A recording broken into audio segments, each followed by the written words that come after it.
여러분 행복하십시오. 성령 충만하십시오. 아멘. 시편 72편을 읽었습니다.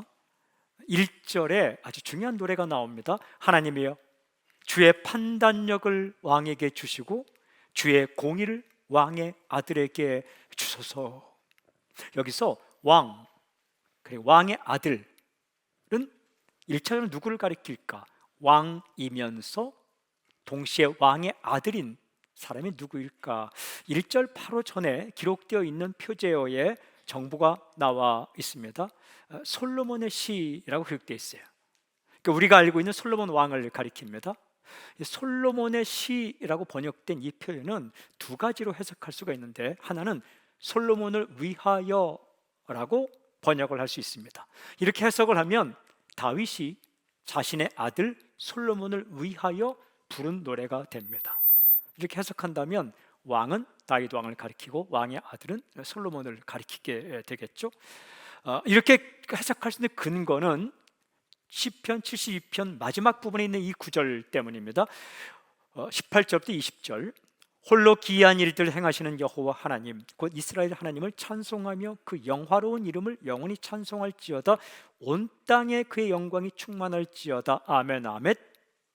이새의 아들 다윗의 기도가 끝나니라. 시편 72편을 다윗의 기도라고 말하고 있기 때문입니다. 물론 이 구절은 72편의 마무리이기도 하지만 42편부터 72편까지 시의 한 묶음의 마무리 부분입니다. 어떻게 보더라도 시편 72편을 다윗의 기도라고 말하고 있으므로 다윗이 아들 솔로몬을 위해 부른 노래가 시편 72편이다라고 해석할 수 있는 거죠. 또 하나의 해석은, 다른 해석은 솔로몬이 지은 시라고 해석하는 겁니다.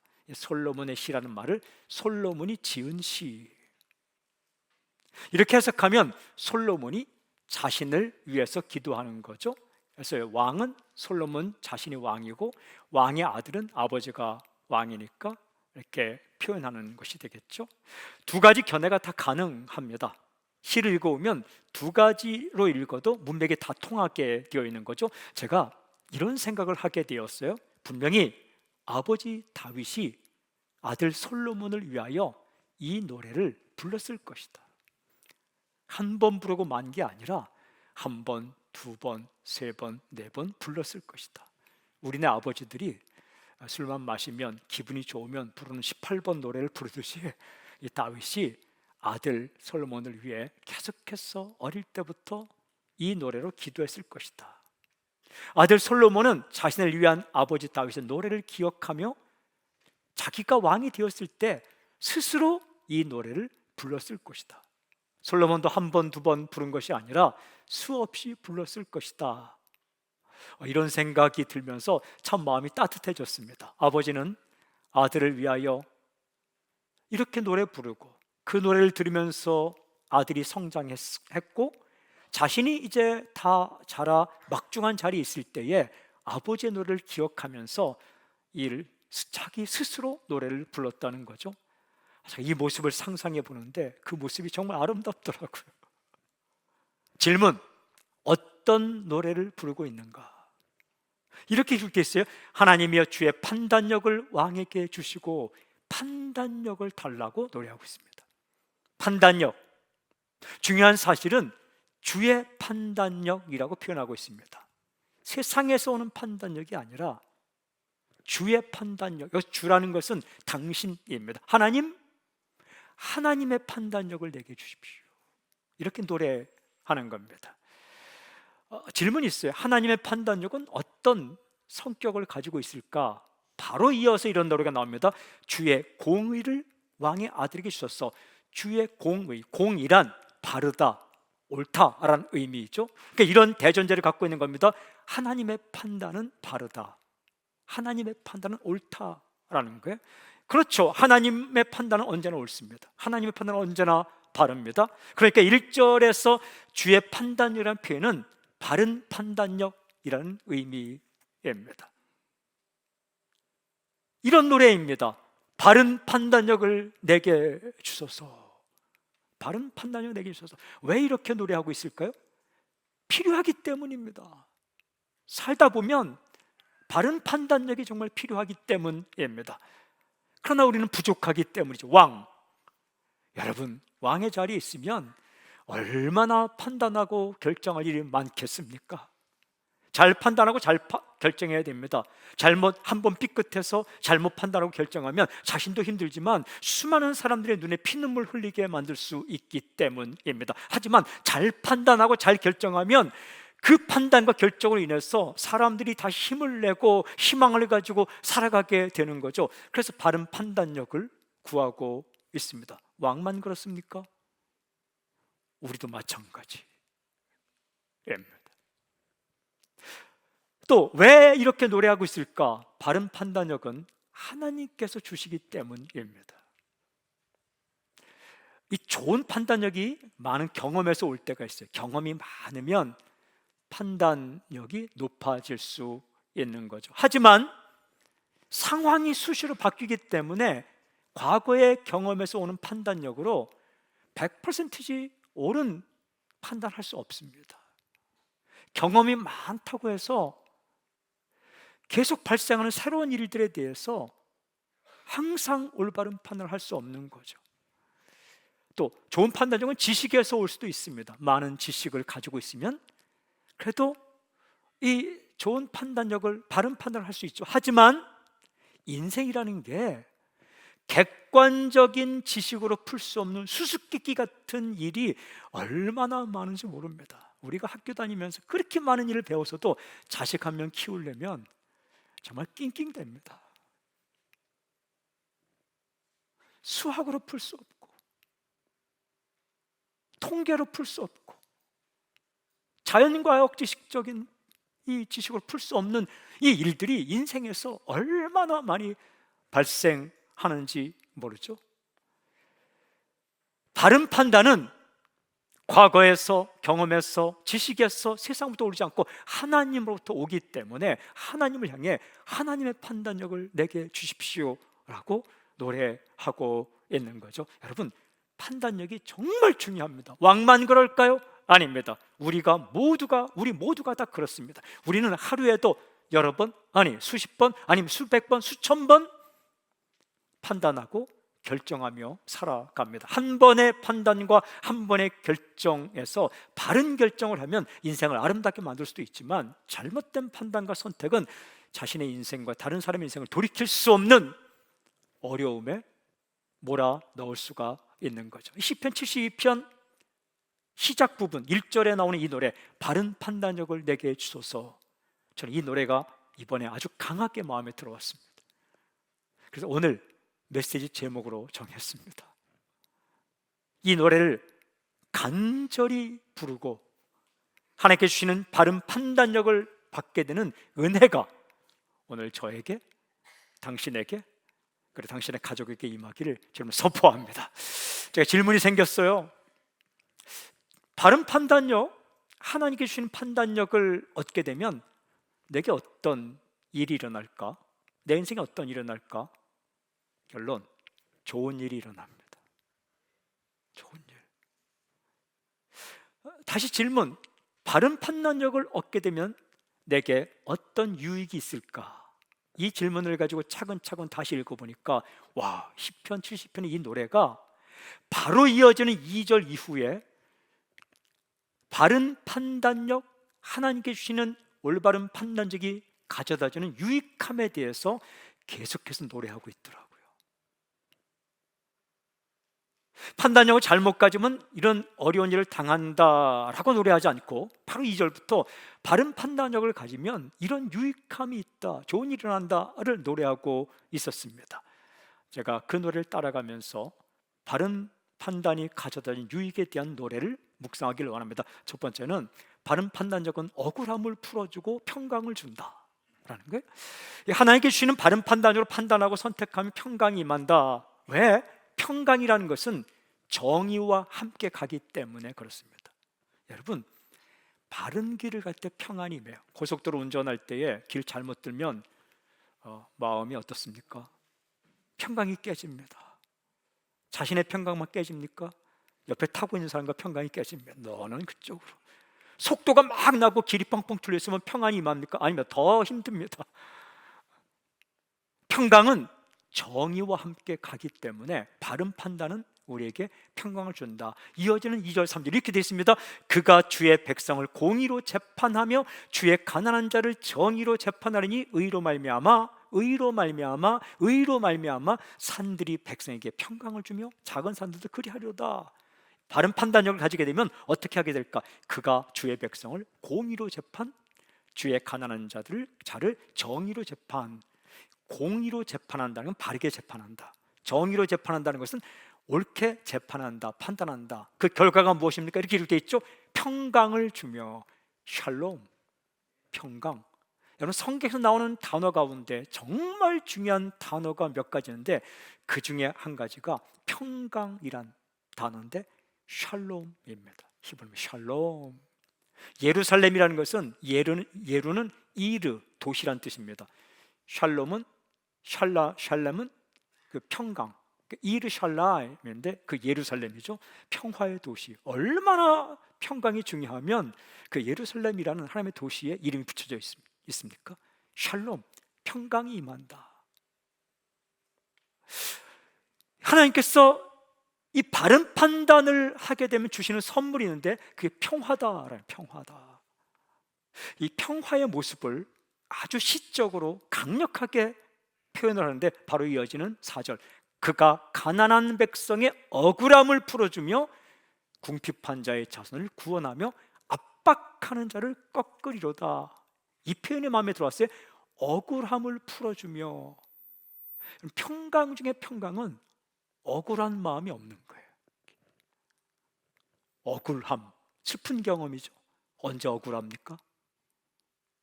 언제 억울해요? 내가 제대로 대우를 받지 않았을 때 억울한 거죠. 나는 아닌데 어떤 사람이 나를 그렇다라고 판단할 때, 잘못 나를 판단할 때 정말 억울한 거죠. 분한 거죠. 저 어릴 때 완전히 솔직한 건 아니지만 좀 솔직한 편이었어요. 솔직하다는 게 별거 있고 어느 부분에서. 그래서 초등학교 2학년 때인데 마을에서 고무신이 사라졌습니다. 검정색 고무신이 사라졌습니다. 누가 가져갔을까? 사람들이 하는데 제가 봤거든요.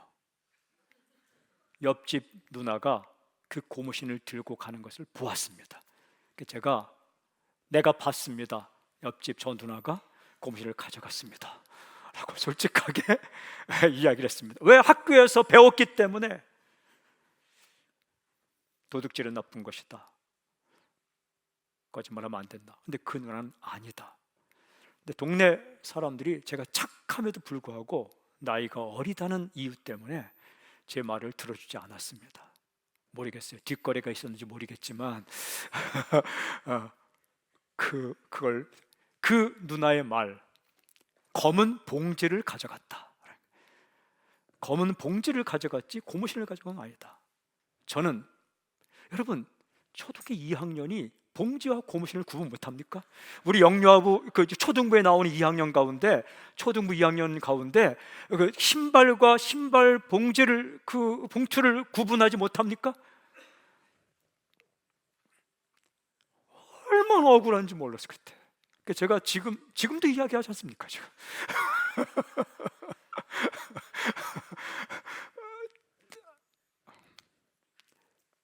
근데 보면 이런 억울함을 이렇게 표현합니다. 가난한 백성의 억울함이라고 표현하고 있어요. 가난하다는 이유로 무슨 뜻입니까? 자신의 조건이 약하다는 이유로 부당한 대우를 받고 부당한 판단을 받았을 때 억울하다라는 겁니다. 여러분, 억울함이 있으면 평강이 깨집니다. 먼저 한 사람의 평강이 깨지고, 이 평강이 깨어지고 억울한 한 사람이 공동체 커뮤니티 안에 있으면 공동체의 평강이 깨지기 시작합니다.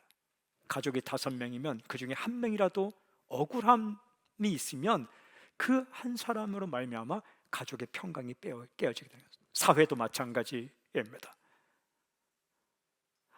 바른 판단력은 이런 억울한 일이 생기지 않도록 해준다라는 거예요. 또 억울한 일이 있을 경우 그 억울함을 풀어준다. 억울함을 풀어준다라는 거 번역된 샤파트라는 말은 변호하다라는 의미입니다. 변호하다. 변호사가 억울한 일을 잘 풀어서 억울하지 않도록 해주는 것처럼 이 억울한 마음을 풀어줘서 깨어진 평강을 되살려 주게 된다. 그러면서 압박하는 자를 깨뜨린다라는 것은 무슨 뜻이냐면 구원할 자와 깨뜨릴 자를 잘 구분하는 게 바른 판단력이다.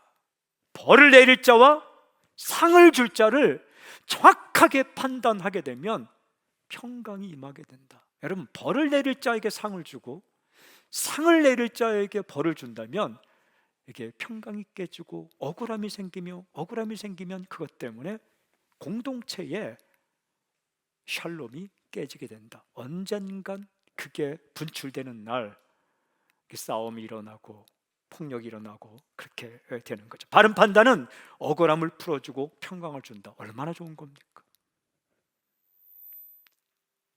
저는 먼저 이렇게 선포하고 축복합니다. 당신에게 하나님께서 주시는 바른 판단력이 생기고 당신의 올바른 판단과 결정으로 말미암아 억울함이 풀어지는 그런 놀라운 은혜가, 그리고 평강이 주어지는 하나님의 은혜가 있기를 저는 선포합니다. 제가 시를 계속 읽어가다 보니까 이 노래를 불러야 되겠더라고요. 얼마나 좋은 일입니까? 바른 판단력을 내게 주셔서, 바른 판단력을 내게 주셔서. 그렇게 부르면서 또 읽어가다 보니까 두 번째 유익함이 나옵니다. 바른 판단력은 살맛나게 만든다. 맛이 있어야 됩니다. 오늘 1부 예배 끝나고 2부 예배 시작하기 전에 로비에서 청년들이 만든 이렇게 동그란 샌드위치를 먹었는데요, 정말 맛있는 거예요. 맛이 있으니까 행복해지는 거예요. 3분의 집사님을 만나갖고 너무 맛있어요. 근데 그분도 막 감탄해서 너무 맛있어요. 둘이 막 얼굴 걸맞고 다 큰 어른이 그 샌드위치 먹고서 너무 맛있다고, 정말 맛있다고. 이게 사람을 행복하게 만드는, 인생이라는 것이 맛이 나야 되는 거예요. 창세기 읽으면 창세기 1장 창조 사건이 나고 2장에 아담과 하와 이렇게 삶을 보면 거기 살아가는 맛이 있어요. 이는 내 뼈 중에 뼈, 살 중에 살이로다 고백하는 거죠. 얼마나 아름다운 고백입니까? 이는 내 뼈 중에 잡뼈요, 살 중에 군살이로다, 이렇게 고백하지 않아요. 이는 내 뼈 중에 뼈, 살 중에 살이로다. 이 고백하고, 근데 그게 깨지는 게 우리의 바르지 못한 판단으로 깨지는 거죠. 평화가 깨지고. 근데 바른 판단력으로 억울함이 풀어지고 평강이 생기면 어떤 일이 일어날까? 살맛나게 바뀐다라는 거예요. 그 살맛나게 살아가는 모습을 시로 이렇게 표현합니다. 5절부터 11절 길게 노래하고 있습니다. 제가 한번 느낌을 살려 읽어보겠습니다. 그들이 해가 있을 동안에도 주를 두려워하며 달이 있을 동안에도 대대로 그리하려다. 그는 벤 풀 위에 내리는 비같이 땅을 적시는 소낙비같이 내리리니 그의 날에 의인이 흥왕하여 평강의 풍성함이 달이 닿을 때까지 이르로다. 그가 바다에서부터 바다까지와 강에서부터 땅끝까지 다스리리니 광야에 사는 자는 그 앞에 굽히며 그의 원수들은 티끌을 할 것이며 다시스와 섬의 왕들이 조공을 바치며 스바와 시바 왕들이 예물을 드리로다. 모든 왕이 그 앞에 부복하며 모든 민족이 다 그를 섬기리로다. 먼저 눈에 들어온 표현, 주를 두려워하며.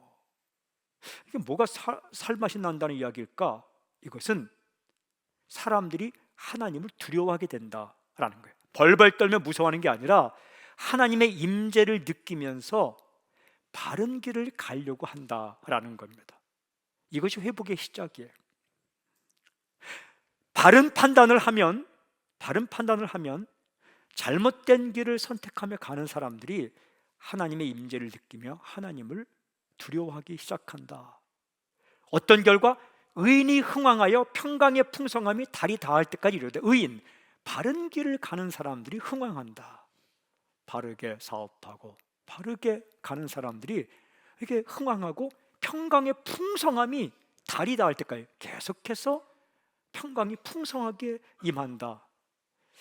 이게 굉장히 중요한 건데요, 아이들이 어릴 때 무엇을 깨달아야 되냐면 바르지 않은 길은 통하지 않는다라는 걸 알아야 돼요. 부모님이 가르쳐야 될 가장 중요한 인생의 원칙이 뭐냐면 잘못된 길로 내게 오면 안 통해. 막 폭력을 쓰고 협상하듯이 협박을 하고 그럴 때 그건 안 통해 라는 걸 가르쳐 줘야 되는 거죠. 나 안 해주면 집 나갈 거야. 이때 집 나가면 안 돼 해서 이렇게 해주면 이 길이 통하는구나, 그걸 가르쳐주면 안 되고, 그렇다고 집 나가게 하면 안 되고, 이게 바른 길이 통한다 라는 걸 가르쳐 줘야 돼요. 세상도 사회도 마찬가지죠. 바른 게 통한다 라는 생각이 자리 잡게 되면 사람들이 살만나게 된다라는 거죠. 그게 바른 판단에서 온다라는 거예요. 이 바른 판단에서 사람들이 이제 내가 이렇게 좀 늦게 가더라도 바른 길을 가면은 이게 살 수 있구나, 무시받지 않는구나 라는 생각이 있게 되면 사람들이 어떤 모습으로 살아갈까? 그걸 시적으로 이렇게 표현합니다. 벤 풀이에 내리는 비같이, 땅을 적시는 소낙비같이. 풀을 벤 들판, 여러분 풀 베어봤습니까? 막 감을 때에 바짝 마른 풀을 다 베어놓으면 그 벌판이 황량합니다. 비가 오지 않아 감을 때에 말라버린 풀을 베어서 들판에 놓았고, 그 베어 버려진 풀이 그냥 가득 쌓여있고 풀의 뿌리까지 막 말라있는 그 들판. 그런데 이렇게 말합니다. 바른 판단을 하게 되면 그 메마른 대지 위에 내리는 비같이 평강이 임한다. 소낙비같이. 저는 이 시를 읽으면서 상상을 해보았습니다. 바른 판단력의 빗줄기가 확 내리는 거, 이렇게 땅을 적시고 메마른 풀들이 다시 살아나게 하는 소낙비같이 바른 판단력의 빗줄기가 확 내리는, 그 결과는 어떨까요? 살아나는 거죠. 올바른 판단을 하는 사람을 저는 이렇게 말하고 싶습니다. 바른 판단력의 소낙비, 그런 사람이 있다는 거예요. 바른 판단력의 소낙비같이 그렇게 쓰임받는 사람이 있다라는 거죠. 살아나는 거죠. 마치 메마른 들판 같은 마음으로 살아가는 사람, 억울하고 분한 마음을 가지고 살아가는 사람이 있는데, 어떤 사람이 바른 판단을 가지고 그의 억울함을 풀어주고 평강을 주면 마치 그 빗줄기가 그의 마음에 내리는 것, 그래서 살아나게 된다라는 거죠. 영향력이 대단하다는 거예요. 뭘 줘서가 아니라 한 번의 바른 판단으로 사람을 살리게 되는 거죠. 이 영향이 어디까지 가는가? 오늘 시를 보면 이렇게 돼 있습니다. 바다에서부터 바다까지와 강에서부터 땅끝까지. 바른 판단력은 뭘 상상을 초월한다. 바다에서 바다 끝까지 갈 수 있다. 한 사람의 바른 판단이 수없이 많은 사람을 살릴 수 있는 거예요. 멀리까지 갑니다. 바른 판단으로 세운 교육 정책이 멀리, 섬마을까지. 바른 판단의 경제 정책이 멀리까지.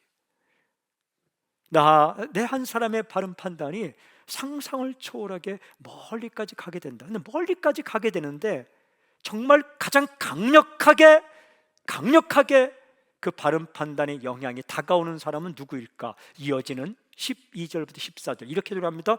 그는 궁핍한 자가 부르짖을 때 건지며 도움이 없는 가난한 자도 건지며, 그는 가난한 자와 궁핍한 자를 불쌍히 여기며 궁핍한 자의 생명을 구원하며 그들의 생명을 압박과 강포에서 구원하리니 그들의 피가 그의 눈앞에서 존귀 여김을 받으리로다. 잘못된 판단으로 인해 살아나는 사람들, 대표적인 사람이 누구입니까?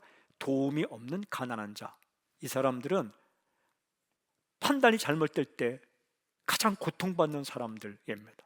도움이 없는 가난한 자. 누구입니까? 약자들. 바른 판단력은 이들을 어떻게 대한다는 겁니까? 아주 중요한 동사가 나오죠. 불쌍히 여기며. 여러분, 바른 판단력을 가지고 산다는 것은 아주 쌀쌀맞은 사람이 된다는 게 아니에요. 아주 찔러도 피 한 방울 나올 것 같지 않은 아주 쌀쌀맞은, 그게 아니라 바른 판단력을 가졌다는 것은 불쌍히 여기는 마음으로 대한다는 거예요. 불쌍히 여기는 마음으로 어떻게 합니까? 중요한 동사, 건지며 구원하리니. 힘이 없어, 부당한 대우를 받고 힘이 없어 제대로 된 대우를 받지 않는 사람들을 건져내고 구해낼 수 있다라는 거예요. 그럼 그들이 어떻게 될까요? 이어지는 15절 전반부에 아름다운 시가 나옵니다. 그들이 생존하여 스바의 금을 그에게 드리며 사람들이 그를 위하여 항상 기도하고 종일 찬송하리로다. 바른 판단이 가져다는 명확한 열매, 아주 짧지만 가장 강력한 노래, 그들이 생존하여. 그들은 누구입니까? 가난하고 궁핍하며 도움이 없는 사람들, 즉 억울한 일을 당해도 큰 소리 한번 못 치고 참고 살아야만 하는 사람들, 즉 자신의 연약한 조건 때문에 억울한 마음을 가지고 살아야만 하는 사람들이 생존한다. 생존이 뭡니까? 한번 살아보자, 살 수 있겠는데? 그런 결정을 하게 된다. 살만 나는 거죠.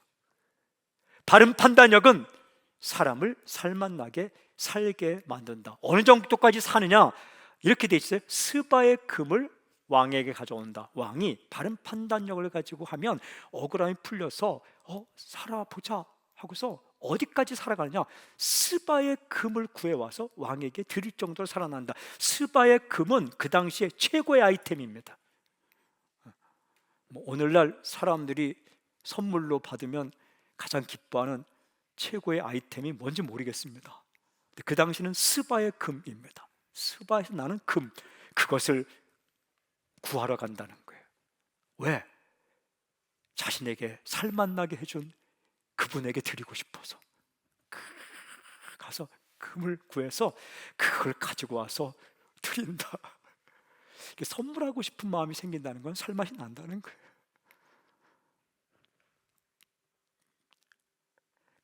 더 놀라운 결과가 이렇게 되어 있습니다. 사람들이 항상 기도하고 종일 찬송하리다. 잃었던 기도와 잊었던 찬송을 되찾아온다라는 거예요. 여러분, 사람이 정말 기운 빠지면 기도할 힘도 안 나고 찬송할 힘은 더더욱 안 납니다.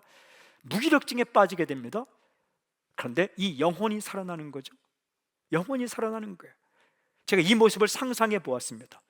억울함과 분노로 가득했던, 자신의 연약한 조건 때문에 그 제대로 대우를 받지 못해서 억울함으로 평강이 깨졌던 이 사람 마음속에 기도가, 찬송이 살아나고, 열심히 살아봤자 별 소용이 없어 라는 사람들이 한번 살아보자 라는 마음으로 다잡고 다시 달려가는 거예요. 막 찌든 얼굴에 생기가 도는 거예요. 좋더라고요. 정말 좋았습니다. 이 좋은 모습을 시는 더 나아가서 이렇게 표현합니다. 시라는 게 그렇습니다. 한 가지 주제에 대해서 계속해서 더 깊게 표현하죠. 이어지는 16절 이렇게 표현합니다. 산 꼭대기의 땅에도 곡식이 풍성하고 그것의 열매가 레바논같이 흔들리며 성에 있는 자가 땅의 풀같이 왕성하리로다. 이런 표현 나오죠. 산 꼭대기의 땅에도 곡식이 풍성하고, 아름다운 표현입니다. 산 꼭대기의 땅은 어디일까? 그야말로 산 꼭대기에 있는 땅입니다. 여러분, 산 꼭대기의 땅, 여긴 곡식 자라기가 어렵습니다. 풍성하게 자라기는 더더욱 어렵습니다. 정말 어려워요. 하지만 그곳 산 꼭대기의 땅에도 곡식이 풍성해진다. 어느 정도까지 풍성해지느냐? 이렇게 표현합니다. 그것의 열매가 레바논같이 흔들리며 땅의 풀같이 왕성하다. 레바논은 백향목으로 유명합니다. 백향목 나무의 냄새를, 향기를 제가 맡아봤는데 와, 기가 막히더라고요. 생각 같아서는 여기 백향목을 쫙 이렇게 향이, 근데 레바논은 백향목으로 유명한데 백향목의 숲이 유명합니다. 바람이 불면 그 백향목 숲이 흔들리면서 향이 쫙 퍼져나가고 그 흔들리는 그런데 산 꼭대기의 땅에 레바논의 백향목 숲처럼 풍성하게 이렇게, 그리고 또 나오죠. 땅에 풀같이 왕성해. 여러분, 땅에 풀 봤습니까? 풀이 얼마나 빽빽하고 왕성합니까? 그렇게 열매가 풍성히 임하게 된다. 여러분, 사람 가운데는 산 꼭대기 땅 같은 마음으로 살아가는 사람이 있어요. 뾰족해서 뭐 하나 이렇게 좋은 말이 떨어져도 그럴 리가 없어. 이렇게 산 꼭대기 땅처럼 뭐 하나 심기지도 않고 자라지도 않고, 근데 그런 산 꼭대기 땅 같은 마음을 가지고, 억울함을 가지고, 분노를 가지고 평강이 끼어진 상태로 살아가는 사람, 그 땅에도, 그 마음에도 레바논의 백향목 숲처럼 풍성한 평강이 임하고, 그리고 용기가 생기고 소망이 생기고 꿈이 살아나고 살맛나게 되는 거죠. 무엇으로 인해? 바른 판단력으로 인해. 얼마나 좋을까요? 저는 하나님의 입장에서 보니까 그런 모습을 보면 하나님은 얼마나 좋아하실까요? 죽겠다던 사람이 살고 싶은 마음으로, 산꼭대기 땅 같은 마음을 가지고 살아가던 사람이 정말 레바논의 백향목 같은 그 마음으로 꿈과 소망과 용기를 가지고 찬양하고 기도하며 살아가는 모습 바뀔 때 하나님의 마음은 얼마나 좋을까요? 그러면서 시를 읽어가는데 이게 바른 판단이 가져다 주는 또 하나의 마지막 그 유익이 이렇게 기록되어 있더라고요. 좋은 판단력은, 바른 판단력은 존경을 받게 한다. 사람이 이 땅에 살면서 정말 행복한 경험 중에 하나가 존경받는 겁니다. 존경 많이 받기를 바랍니다. 나는 뭐 그런 게 필요 없어. 멸시와 천대 속에서도 그거는 바른 길을 갈 때 올 수도 있지만, 존경을 받는다는 행복한 경험입니다. 바른 판단력을 가지고 바른 판단을 하면 다른 사람들로부터 욕을 먹지 않고 존경을 받게 된다. 이어지는 17절, 그의 이름이 영구하며 그의 이름이 해와 같이 장구하리로다. 사람들이 그로 말미암아 복을 받으리니 모든 민족이 다 그를 복되다 하리로다. 이렇게 노래합니다. 그의 이름이 해와 같이 장구하리로다. 무슨 말입니까? 사람들이 기억하고 생각한다. 얼마만큼? 장구, 오래도록. 왜 기억합니까? 왜 생각합니까? 고마우니까 생각하는 거예요. 무엇이 고마울까요? 바른 판단력으로 나를 살려줬기 때문에 기억한다는 거죠. 자꾸만 생각이 나는 거죠. 정말 고마운 거죠. 이게 진정한 존경입니다. 자꾸만 생각나고 고맙고, 그래서 기억하고 이야기하는 것, 이게 존경, 리스펙트 하는 거죠. 바른 판단으로 다른 사람을 살맛나게 해주면 억울함을 풀어주고 나에게 평강을 준 사람을 존경하게 되는데, 사람들은 그렇게 살아간 사람에 대해서 어떻게 말하는가? 이렇게 말해요. 사람들이 그로 말미암아 복을 받으리니. 무슨 말입니까? 복의 통로로 쓰임 받았다라는 거예요. 복의 통로로 쓰임 받았다. 이 바른 판단으로 다른 사람을 살려주는 복의 통로로 쓰임 받은 이 사람을 향해 사람들이 아주 짧지만 강력하게 하는 말, 우리말 번역으로 세 글자의 말, 복되다, 이렇게 말하는 거예요. 야, 복되다. 어떻게 저렇게 살아갈까? 복되다. 여러분, 이보다 더 좋은 칭찬이 있을까요? 이보다 더 강력한 존경이 있을까요? 이보다 더 귀한 명예가 있을까요? 하나님께서 보시기에 얼마나 사랑스러울까요? 이 땅에 살아가는 당신이, 하나님 백성, 예수님을 믿는 그리스도인이라고 하는 당신이 정말 올바른 판단으로 다른 사람의 억울함을 풀어주고 평강을 주며, 그리고 죽을 맛을 가지고 살아가는 사람을 살맛나게 만들어줬을 때 사람들이 복되다 라고 존경하고 칭찬하면 하나님께서 그 모습을 바라보시면서 얼마나 좋아하실까요? 내 새끼, 이렇게 말씀할 거 아닐까요? 그렇죠? 진짜 내 자식.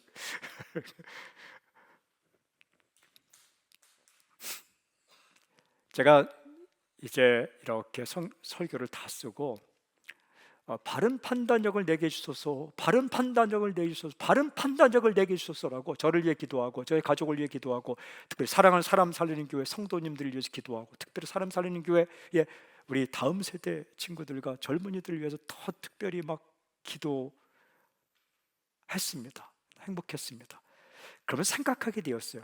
나는 매일매일 무엇을 판단하며 살고 있지? 무엇을 판단하면 내가 살아가고 있을까? 그래서 제가 살면서 판단하고 결정하고 때로는 후회하기도 하고 때로는 정말 잘했다는 판단, 그 판단의 종류들을 쭉 써놓고 몇 가지로 묶어봤어요. 그랬더니 크게 세 가지, 조금 나누면 네 가지 판단하며 살아가더라고요. 첫 번째 판단은 진위 판단. 진, 진짜, 위, 가짜. 무엇이 진짜이고 무엇이 가짜인가 판단하며 살아갑니다. 세상에 진짜와 가짜가 섞여 있더라고요. 진짜와 가짜를 헷갈리면 큰일 납니다. 진짜와 가짜, 무엇이 진짜이고 무엇이 가짜인가 판단 잘해야 되죠. 둘째는 우선순위 판단을 하며 살아가더라고요. 무엇을 먼저 하고 무엇을 나중에 할 것인가. 먼저 할 것과 나중 할 것을 잘못 판단하면 삶이 엉망이 됩니다. 꼬여버립니다. 여러분 쉽게 요리를 할 때에도 먼저 할 것이 있고 나중 할 게 있습니다. 옷을 입을 때도 먼저 입을 게 있고 나중 입을 게 있다는 거예요. 살아갈 때 먼저 할 것과 나중 할 것이 있는데 이게 판단을 잘해야 되는 거예요. 세 번째는 선악 판단이 있더라고요. 무엇이 선한 것이고 무엇이 악한 것인가. 다시 말하면 무엇이 좋은 것이고 무엇이 안 좋은 것인가. 이 판단은 크게 또 두 가지로 나눠지는데, 하나는 누가 보더라도 어떤 상황 속에서도 모든 사람이 동의할 수 있는 선과 악이 있더라고요. 좋은 것과 나쁜 것. 요즘 세상은 모든 건 지극한 상대주의다, 포스트 모더니즘에서 이야기하지만, 그래도 이게 선한 것과 악한 것의 기준이 분명한 그런 판단이 있는 거죠. 반면에 이게 좋고 나쁨의 판단 가운데는 지금 이 상황 가운데서 이 사람에게 딱 맞는, 잘 어울리는 것을 판단하는 판단이 있습니다. 그런데 이 모든 판단 가운데 이게 제일 디테일하고 좀 어렵더라고요. 지금 이 사람에게 이 상황 가운데 가장 좋은 선택은 무엇일까? 이 판단, 잘 맞는, 쉽게 말하면 옷을 살 때 나에게 딱 맞는 옷을 고르는 이 판단이, 이게 선악 판단 가운데 그 두 번째인 좋은 것, 효과성이라 말할 수도 있겠지만 정말 잘 어울리는 것 판단하는 게 가장 어렵더라고요. 헤어스타일, 패션, 음식 등을 선택할 때 대상에 맞게, 상황에 맞게 판단하고 선택하는 건 아주 중요합니다. 쉽게 예를 들면요, 데이트할 때요, 계속 10번만 연거푸 상대방이 싫어하는 음식만 판단해 보시죠. 금방 헤어집니다.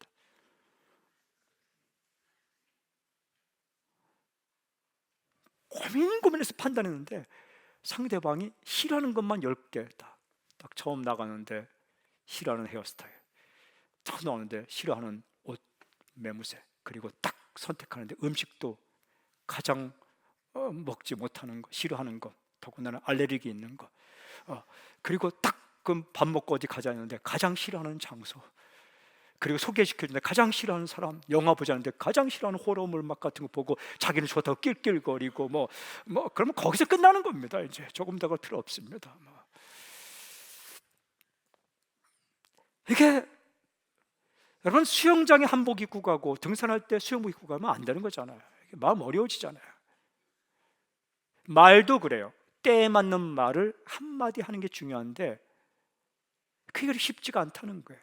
사람의 인생에 대한 조언도 마찬가지인데 사람마다 다르기 때문에 가장 잘 맞는 선한 길을 조언해 주는 것은 여간 고민되는 게 아닙니다. 이 사람에게는 이 조언이 좋을 수 있고 이 사람에게는 이 조언이 좋지 않을 때가 있다는 거죠. 가라고 할 때가 있고, 스탑, 멈추라고 해야 될 때가 있고, yes, 그거 좋아 라고 말할 때가 있고, 아니야 라고 말할 때가 있는데, 이게 이 판단이 여간 고민되는 게 아니라는 거죠. 그래서 우리에게는 매일 매순간, 여러분 50년을 살아왔든지 60년을 살아왔든지 70년을 살아왔더라도 바른 판단력이 중요하다는 거예요. 제가 만난 어떤 분 가운데 수십 년간 영화계에 종사한 분이 강연하는 걸 들었는데, 이렇게 만들면 사람들이 드라마를 좋아합니다. 물론 그때는 그렇게 만든 드라마가 인기가 있었어요. 하지만 시대가 바뀌었기 때문에, 그렇게 만들면 고리타분하고 뻔한 전개이기 때문에 새로운 방법이, 그런 구성이 필요한 거죠. 그게 악한 일, 좋은 일, 옳고 진위가 아니라 무엇이 더 대상에 딱 맞는가, 이런, 우리가 100년을 살아도 새로운 인생이고 새로운 사람이고, 동일한 사람이라도 어제의 그와 오늘의 그가 다르기 때문에 말하는 것이 달라야 되고 대하는 것이 달라야 되기 때문에, 그 판단을 하고 결정을 하고 선택을 하면서 살아가는 게 쉽지 않다는 겁니다. 그래서 기도할 내용이, 그렇게 다윗이 불렀던 노래, 솔로몬의 노래, 바른 판단력을 내게 주소서, 이 노래가 필요하다는 거예요. 제가 마지막으로 시편 70편을 묵상하면서 예수님은 판단에 대해 어떻게 말씀하실까, 예수님께서 하신 판단에 대한 말씀들을 쭉 찾아보니까, 대원칙이, 예수님은 사람을 판단하라고 말씀하지 않았더라고요. 우리가요, 어떤 사안에 대해서, 어떤 결정에 대해서 판단을 해야 되지, 사람을 판단하는 건 아니더라고요. 뭐 괜찮아, 좋아, 나빠, 잘생겼어, 못생겼어, 뭐 이렇게 가지고 이 사람 중요한 사람, 안 좋은 중요한 사람, 이 사람에 대한 판단은 하지 말라고.